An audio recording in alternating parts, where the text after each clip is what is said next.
Buti pa yung iba, nagbabakasyon, nasa dagat, nagsiswimming, gano'n. Ako, ito, ayan. Naglilinis ng bahay.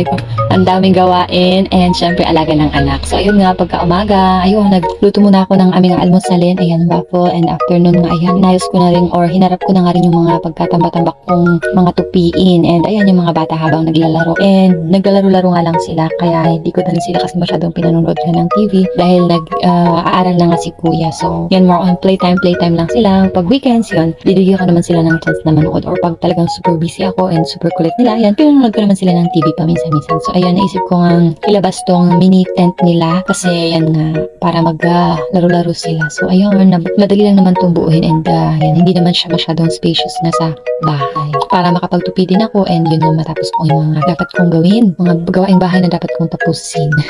Yan, ayun, na-enjoy naman nila yung paglalaro nila dito sa bahay-bahayan nilang ito. And syempre, ayan, linis-linis muna, walis-walis, dahil ngayon pag nagkakaroon ako, yung bahay namin kumakalat. And after noon, yan, natapos ko rin yung mga tupiin, inayos ko, and ayun, nagpunta kami na sa labas, yan, para nga maglaro-laro din muna sila sa labas, para mapagod sila, tapos mamaya tutulog na lang. And ayun, sakto, dumating nga tong parcel ko na in-order. Ito nga yung balak kong ipalit dun sa labas, kasi nga, ako yung nai-stress sa mga sapatos ni Habi dun sa labas, kasi nga, nakatambak lang dun, and ayun, grabe, nagisisi alikabok lang sa labas. So, ito, nakita ko nga to sa Nyek-Nyok.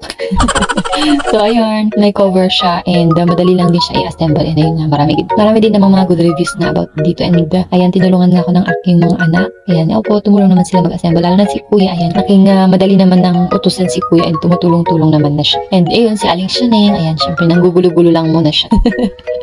Yan, ganito rin ba yung mga anak ko, di ba, pahirapan minsan mag-ayos-ayos pag yan, may mga nanggugulo na papatagal minsan, pero yung pag malalaki naman na sila, nakakatulong na sila. Natutuwa nga rin talaga ako kay Kuya Siki, kasi ayan, pag sinugay mo siya, ayan, alam naman niya sumunod, and ayun, alam niya na rin yung mga dapat gawin. And ayun, nabuo ko din sa wakas, yan, sa ganyan na siya, dahil lang buksan sauce, ayan, napupunta-punta doon yung takip niya.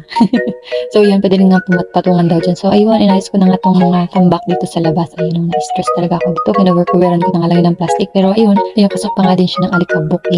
So ayun, nakapag-linis-linis na rin ako dito, and ayan, walis-walis lang para maalis yung mga dumi-duming nakastack dyan. And ayun, yung mga bata, ayan, sumunod na naman sila, gusto na naman nilang pumunta sa labas.